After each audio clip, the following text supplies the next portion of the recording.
राधे राधे। जय श्री कृष्णा। ओम नमो भगवते वासुदेवाय नमः। आज है 1 जून 2026। दिन है सोमवार। आज हम आपको पुरुषोत्तम मास के महात्म्य के 16वें अध्याय की कथा सुनाने जा रहे हैं। कथा को अंत तक जरूर सुनिएगा और सुनने के बाद अधिक से अधिक लोगों को शेयर भी कीजिए। अगर आपको पसंद आए तो लाइक भी कीजिए और चैनल पर पहली बार है तो चैनल को सब्सक्राइब जरूर कीजिए। बोलिए लक्ष्मी नारायण भगवान की जय, पुरुषोत्तम भगवान की जय। श्री नारायण बोले, हे महाप्राज्ञ, हे नारद, वाल्मीकि ऋषि ने जो परम अद्भुत चरित्र दृढ़धनुआ राजा से कहा उस चरित्र को मैं कहता हूँ, तुम सुनो। वाल्मीकि ऋषि बोले, हे दृढ़धनुवन, हे महाराज, हमारे वचन को सुनिए। गरुड़ जी ने केशव भगवान की आज्ञा से इस प्रकार ब्राह्मण श्रेष्ठ से कहा। गरुड़ जी बोले, हे द्विज श्रेष्ठ, तुमको 7 जन्म तक पुत्र का सुख नहीं है। ये जो वचन हरि भगवान ने कहा सो इस समय तुमको वैसा ही है। फिर भी कृपा से स्वामी की आज्ञा पाकर मैं तुमको पुत्र दूंगा। हे तपोधन, हमारे अंश से तुमको पुत्र होगा। जिस पुत्र से गौतमी के साथ तुम मनोरथ को प्राप्त करोगे, किंतु उस पुत्र से होने वाला दुख तुम दोनों को अवश्य होगा। हे द्विज शार्दुल, तुम धन्य हो जो तुम्हारी बुद्धि हरि भगवान में हुई। हरि भक्ति से काम हो अथवा निष्कातम हो, हरि भगवान को दोनों ही प्रिय है। मनुष्यों का शरीर जल के बुद्ध के समान क्षण में नाश होने वाला है। उस शरीर को प्राप्त कर जो हृदय में हरि के चरणों का चिंतन करता है वह धन्य है।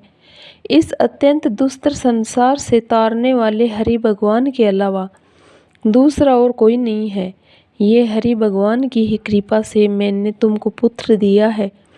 मन में श्री हरि को धारण कर सुखपूर्वक विचारों और उदासीन भाव से संसार के सुखों को भोगो। वाल्मीकि ऋषि बोले, गौतमी और सुदेव दोनों स्त्री पुरुष को देखते देखते उत्तम वर को देकर उसी समय गरुड़ पर सवार होकर भगवान हरि शीघ्र ही वैकुंठ को चले गए।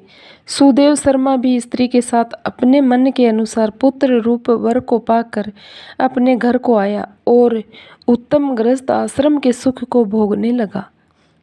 कुछ समय बीतने के बाद गौतमी को गर्भ रहा और 10वां महीना प्राप्त होने पर गर्भ पूर्ण हुआ। प्रसूति काल आने पर गौतमी ने उत्तम पुत्र को पैदा किया और पुत्र के होने पर सुदेव शर्मा बहुत प्रसन्न हुआ। श्रेष्ठ ब्राह्मणों को बुलाकर जात कर्म संस्कार किया और अच्छी तरह स्नान कर ब्राह्मण श्रेष्ठ सुदेव शर्मा ने उन ब्राह्मणों को बहुत दान दिया।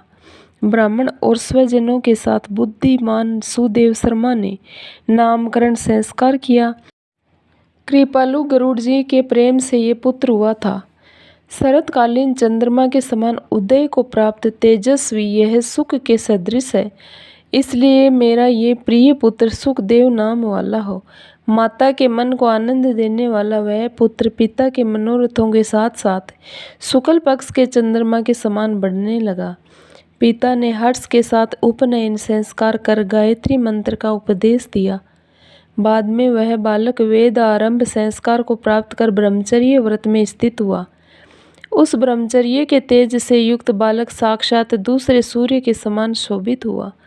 बुद्धि सागर उस बालक ने वेद का अध्ययन प्रारंभ किया। उस गुरु वत्सल बालक ने सद्बुद्धि से अपने गुरु को प्रसन्न किया और गुरु के एक बार कहने मात्र से समस्त विद्या को प्राप्त किया। वाल्मीकि ऋषि बोले, एक समय कोटि सूर्य के समान प्रभाव वाले देवल ऋषि आए। उनको देखकर हर्ष से सुदेव शर्मा ने दंडवत प्रणाम किया।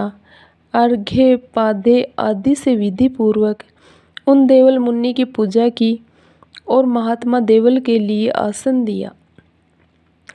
अति तेजस्वी देव दर्शन देवल ऋषि उस आसन पर बैठ गए। बाद में अपने चरणों पर बालक को गिरे हुए देखकर देवल ऋषि बोले, देवल मुनि बोले, अहो हे सुदेव, तुम धन्य हो। तुम्हारे ऊपर भगवान प्रसन्न हुए क्योंकि तुमने दुर्लभ सुंदर श्रेष्ठ पुत्र को प्राप्त किया है। ऐसा विनीत बुद्धिमान बोलने में चतुर वेद पाठी और शीलवान पुत्र कहीं भी किसी के यहाँ नहीं देखा। हे पुत्र, यहाँ आओ। तुम्हारे हाथ में यह कौतुक क्या देखता हूँ? सुंदर छत्र, 2 चामर, यव रेखा के साथ कमल, जानू तक लटकने वाले हाथी के सूंड के समान ये तुम्हारे हाथ, कान तक फैले विशाल लाल नेत्र, शरीर गोल आकार का, त्रिवली से युक्त पेट। इस प्रकार उस बालक के विषय में कहकर उस ब्राह्मण को उत्कंठित देखकर देवल ऋषि फिर बोले, अहो हे सुदेव, ये तुम्हारा लड़का गुणों का समुद्र है, कंधा और कोख का संधि स्थान गूढ़ है, शंख के समान उतार चढ़ाव युक्त गला वाला, चिक्कण टेढ़े सिर के बाल वाला, ऊंची छाती, लंबी गर्दन, बराबर कान, बैल के समान कंधा, इस तरह समस्त लक्षणों से युक्त ये पुत्र श्रेष्ठ भाग्य का निधि है। एक ही बहुत बड़ा दोष है जिससे सब व्यर्थ हो गया। इस प्रकार कहकर सिर कांपते हुए दीर्घ श्वास लेकर देवल मुनि बोले, प्रथम आयु की परीक्षा करना, बाद में लक्षणों को कहना चाहिए। आयु से हीन बालक के लक्षणों से क्या प्रयोजन है? हे सुदेव, यह तुम्हारा लड़का 12वें वर्ष में डूब कर मर जाएगा। इससे तुम मन में शोक नहीं करना, अवश्य होने वाला निसंदेह होकर ही रहता है। मरणासन को औषधि देने के समान उसकी कोई प्रतिक्रिया नहीं है। वाल्मीकि मुनि बोले, देवल मुनि इस प्रकार कहकर ब्रह्मलोक को चले गए और गौतमी के साथ सुदेव ब्राह्मण पृथ्वी पर गिर गया। पृथ्वी पर पड़ा हुआ देवल ऋषि के कहे हुए वचनों को स्मरण कर चिरकाल तक विलाप करने लगा। बाद में उसकी स्त्री गौतमी धैर्य धारण करते हुए पुत्र का अपनी गोद में लेकर प्रथम प्रेम से पुत्र का मुख चुंबन कर बाद में पति से बोली। गौतमी बोली, हे द्विजराज, होने वाली वस्तु में भय नहीं करना चाहिए। जो नहीं होने वाला है वह कभी नहीं होगा, और जो होने वाला है वह होकर रहेगा। क्या राजा नल, रामचंद्र और युधिष्ठिर दुख को प्राप्त नहीं हुए? राजा बलि भी बंधन को प्राप्त हुआ, यादव नाश को प्राप्त हुए, हिरण्याक्ष कठिन वध को प्राप्त हुआ, वत्रासुर भी मृत्यु को प्राप्त हुआ, सहस्त्र अर्जुन का सिर काटा गया, रावण के भी उसी तरह सिर काटे गए। हे मुने, भगवान रामचंद्र भी वन में जानकी के विरह को प्राप्त हुए। राज ऋषि परीक्षित भी ब्राह्मण से मृत्यु को प्राप्त हुए। हे मुनीश्वर, इस प्रकार जो होने वाला है वह अवश्य होता है। इसलिए हे नाथ, उठिए और सनातन हरि भगवान का भजन करिए, जो समस्त जीवों के रक्षक है और मोक्ष को पद को देने वाले हैं। वाल्मीकि ऋषि बोले।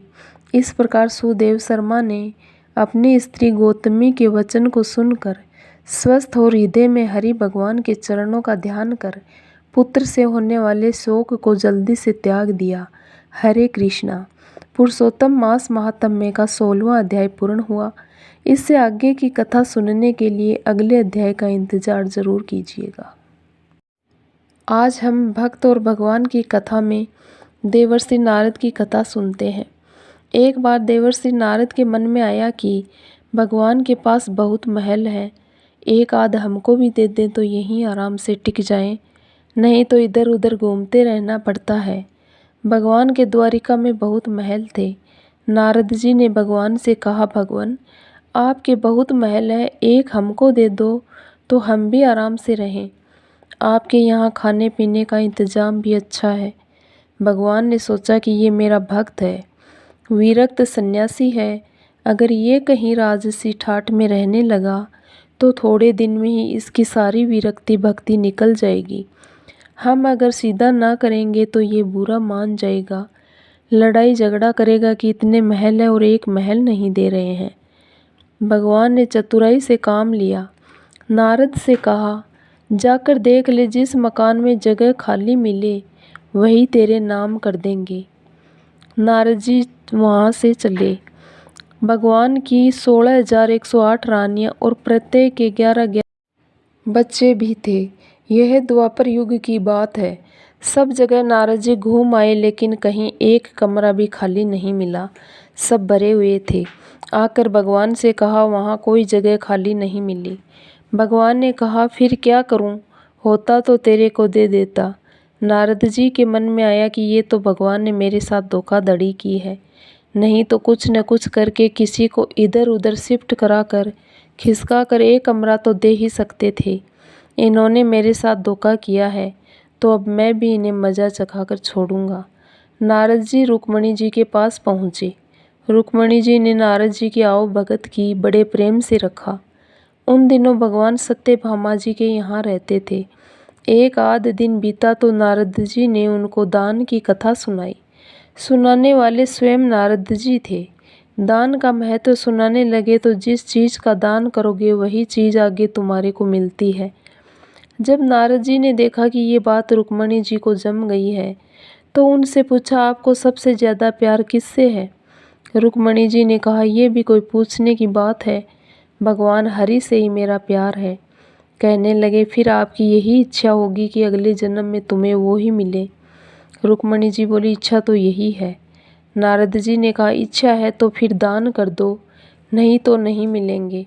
आपकी सोतें भी बहुत है और उनमें से किसी ने पहले दान कर दिया, उन्हें मिल जाएंगे, इसलिए दूसरे करें, इससे पहले आप ही कर दें।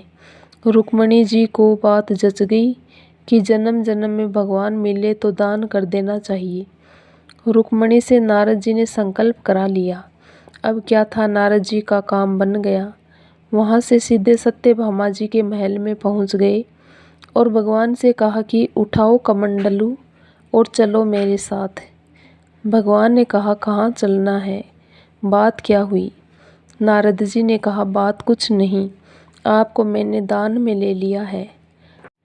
आपने एक कोठरी भी नहीं दी तो मैं अब आपको भी बाबा बनाकर पेड़ के नीचे सुलाऊंगा।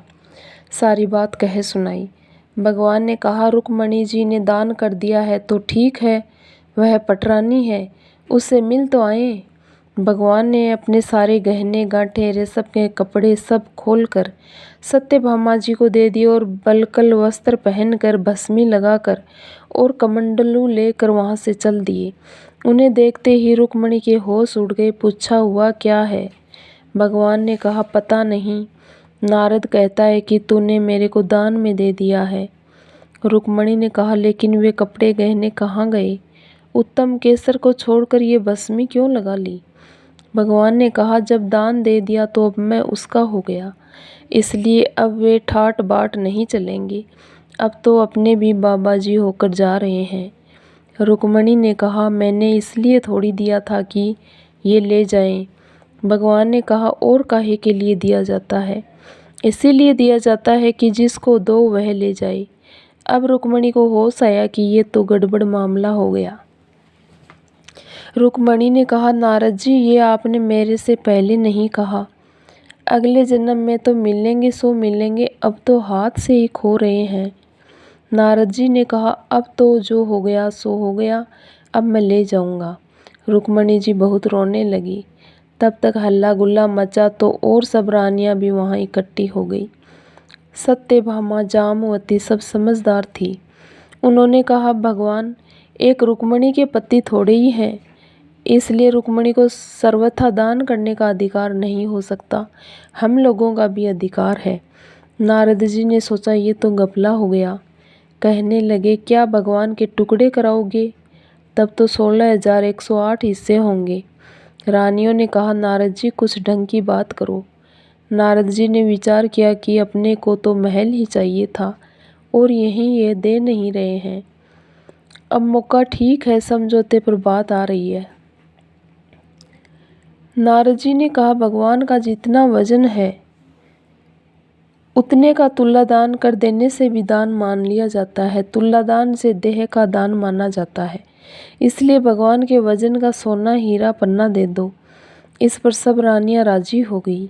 बाकी तो सब राजी हो गए, लेकिन भगवान ने सोचा कि ये फिर मोह में पड़ रहा है, इसका महल का शौक नहीं गया।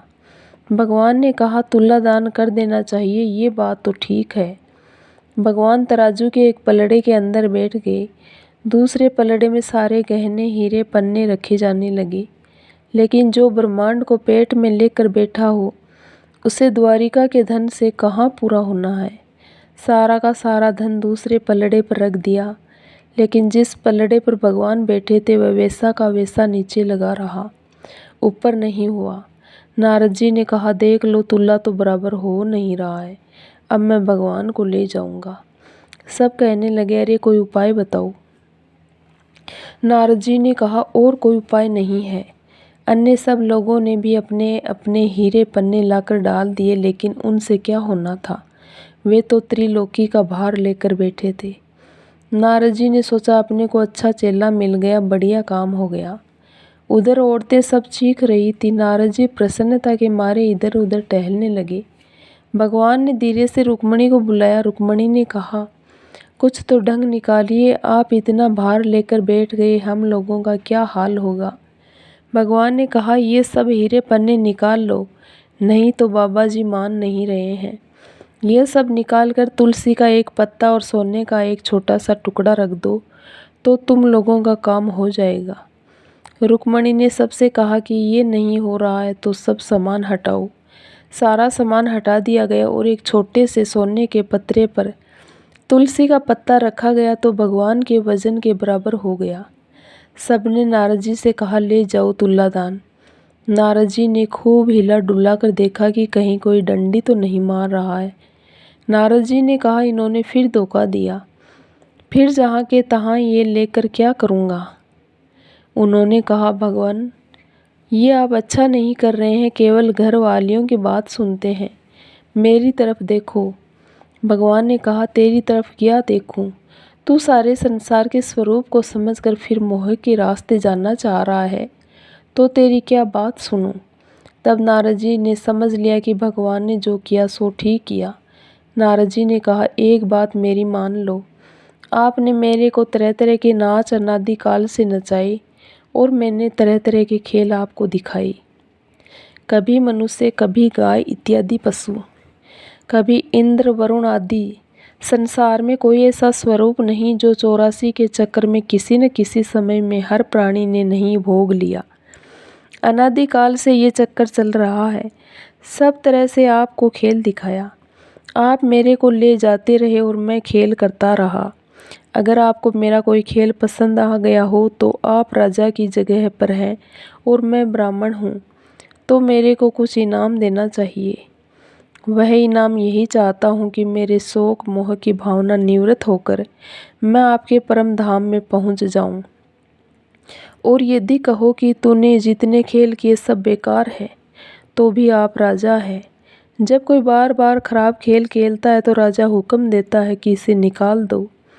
इसी प्रकार यदि मेरा खेल आपको पसंद नहीं आया है तो फिर आप कहो कि इसको कभी संसार की नृत्यशाला में नहीं लाना है, तो भी मेरी मुक्ति है।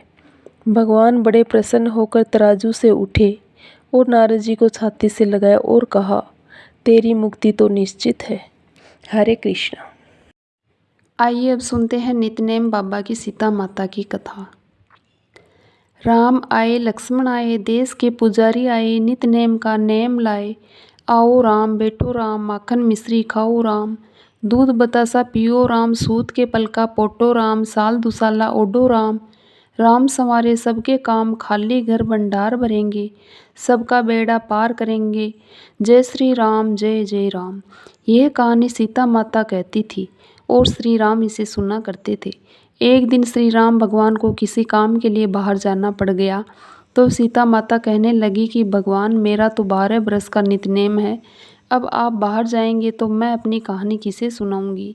श्री राम ने कहा कि तुम कुएं के पाल पर जाकर बैठ जाना और वहाँ जो औरतें पानी भरने आएगी उन्हें अपनी कहानी सुना देना। सीता माता कुएं के पाल पर जाकर बैठ जाती है। एक स्त्री आई, उसने रेशम की जरी की साड़ी पहन रखी थी और सोने का घड़ा ले रखा था। सीता माता उसे देख कहती है कि बहन, मेरा 12 बरस का नितनेम सुन लो। पर वह स्त्री बोली कि मैं तुम्हारा नितनेम सुनूंगी तो मुझे घर जाने में देर हो जाएगी और मेरी सास मुझसे लड़ेगी। उसने कहानी नहीं सुनी और चली गई। उसकी रेशम जरी की साड़ी फट गई, सोने का घड़ा मिट्टी के घड़े में बदल गया। सास ने देखा तो पूछा कि ये किसका दोष अपने सिर लेकर आ गई है। बहू ने कहा कि कुएं पर एक औरत बैठी थी, उसने कहानी सुनने के लिए कहा, लेकिन मैंने नहीं सुनी, जिसका ये फल मिला। बहू की बात सुनकर अगले दिन वही साड़ी और घड़ा लेकर सास कुएं की पाल पर गई। सास को वहीं सीता माता बैठी मिली तो माता सीता ने कहा कि बहन, मेरी कहानी सुन लो। सास बोली कि एक बार छोड़, मैं तो 4 बार कहानी सुन लूँगी। राम आए, लक्ष्मण आए, देश के पुजारी आए, नित नेम का नेम लाए आओ राम बैठो राम। तपी रसोई जियो राम, माखन मिश्री खाओ राम, दूध बतासा पियो राम, सूत के पलका मोटो राम, साल दुसाला पोठो राम, साल दुसाला ओडो राम। जब बोलूं जब राम ही राम, राम संवारे सबके काम, खाली घर भंडार भरेंगे सबका बेड़ा पार करेंगे, श्री राम जय जय राम। सास बोली कि बहन कहानी तो बहुत अच्छी लगी। कहानी सुनकर सास घर चली गई और उसकी साड़ी फिर से रेशम जरी की बन गई। मिट्टी का घड़ा फिर सोने के घड़े में बदल गया। बहू कहने लगी, सासू माँ आपने ये सब कैसे किया? सास ने कहा कि बहू तू दोष लगा के आई थी और मैं अब दोष उतार कर आ रही हूँ। बहू ने फिर पूछा कि वह कुएं वाली स्त्री कौन है? सास बोली कि वो सीता माता थी। वो पुराने से नया कर देती है, खाली घर में भंडार भर देती है। वह लक्ष्मी जी का वास घर में कर देती है, आदमी की जो भी इच्छा उसे पूरा कर देती है। बहू बोली कि ऐसी कहानी मुझे भी सुना दो। सास बोली कि ठीक है तुम भी सुनो। और सास ने कहानी शुरू की। राम आए लक्ष्मण आए, देश के पुजारी आए, नित नेम का नेम लाए आओ राम बैठो राम, तपी रसोई जियो राम, माखन मिश्री खाओ राम, दूध बतासा पियो राम, सूत के पलका मोटो राम, साल दुसाला पोठो राम, साल दुसाला ओडो राम। जब बोलूं जब राम ही राम, राम संवारे सबके काम, खाली घर भंडार भरेंगे सबका बेड़ा पार करेंगे, श्री राम जय जय राम। कहानी सुनकर बहू बोली कि कहानी तो बहुत अच्छी है। सास ने कहा कि ठीक है इस कहानी को रोज़ कहा करेंगे। अब सास बहू रोज़ सवेरे उठती, नहाती धोती और पूजा करने के बाद नित नेम की सीता की कहानी कहती। एक दिन उसके यहाँ एक पड़ोस की औरत आई और बोली कि बहन जरा सी आँच देना। तो वह बोली कि आँच तो अभी हमने जलाई ही नहीं है। पड़ोसन ने कहा कि तुम सुबह 4 बजे से उठकर क्या कर रही हो फिर? उन्होंने कहा सुबह उठकर हम पूजा करते हैं, फिर सीता माता की नितनेम की कहानी कहते हैं। पड़ोसन ने उनकी बात सुनकर फिर कहा कि सीता माता की कहानी कहने से तुम्हें क्या मिला? वे बोली कि इनकी कहानी कहने से घर में भंडार भर जाते हैं, सारे काम सिद्ध होते हैं, मन की इच्छा भी पूरी होती है। पड़ोसन कहती है कि बहन ऐसी कहानी तो मुझे भी सुना दो फिर। वह बोली कि ठीक है तुम भी ये कहानी सुन लो। राम आए लक्ष्मण आए, देश के पुजारी आए, नित नेम का नियम लाए आओ राम बैठो राम। सारी कहानी सुनने के बाद पड़ोसन कहने लगी बहन कहानी तो मुझे बहुत अच्छी लगी। अब वह पड़ोसन भी नितनेम सीता माता की कहानी कहने लगी। कहानी कहने से सीता माता ने पड़ोसन के भी भंडार भर दिए। हे सीता माता जैसे आपने उनके भंडार भरे वैसे ही आप हमारे भी भंडार भरना, कहानी सुनने वाले के भी और कहानी कहने वाले के भी। जय श्री राम। अब सुनिए श्री तुलसी चालीसा। जय जय तुलसी भगवती सत्यवती सुखदानी, नमो नमो हरि प्रियसी श्री वृंदा गुण खानी, श्री हरि शीस विरजिनी, देहु अमर वर अम्ब, जनहित हे वृंदावनी, अब न करहु विलम्ब। धन्य धन्य श्री तुलसी माता, महिमा अगम सदा श्रुति गाता, हरि के प्राणों से तुम प्यारी, हरि है तू किन्हो ताप भारी। जब प्रसन्न है दर्शन दिन हो, तब कर जोरी विनय उसकी नो, हे भगवंत कंत मम होहु, दीन जानी जनी छाड़ाहु छोहु। सुनि लक्ष्मी तुलसी की बानी, दिन हो श्राप कद पर आनी, उस अयोग्य वर मांगन हारी, हो विटप तुम जड़ धनुधारी। सुनि तुलसी ही श्रप्यो ते ही ठामा, करहु वास तुहु नीचन धामा, दियो वचन हरि तब तत्काला, सुनहु सुमुखी जनि होऊ बिहाला। समय पाही वो रो पाती तोरा, पुजिहु आस वचन सत मोरा, तब गोकुल मह गोप सुदामा, तासु भई तुलसी तू बामा। कृष्ण रास लीला के माही, राधे सख्यो प्रेम लखी नाही, दियो श्राप तुलसी ही तत्काला, नर लोक ही तुम जन्महु बाला। यो गोप वह दानव राजा, शंखचूड़ नामक सिर ताजा, तुलसी भई तासु की नारी, परम सती गुण रूप अगारी।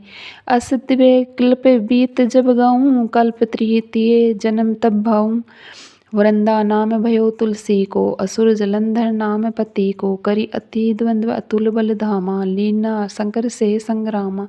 जब निज सैन्य सहित शिव हारे, मरहि न तब हर हरि पुकारे, पति वृंदा वृंदा थी नारी, कोऊ न सके पति सहारी। तब जलंधर ही भेष बनाई, वृंदा ढिग हरि पहुँच्यो जाई। शिव हित लही करी कपट प्रसंगा, कियो सती त्वै धर्म तो ही भंगा।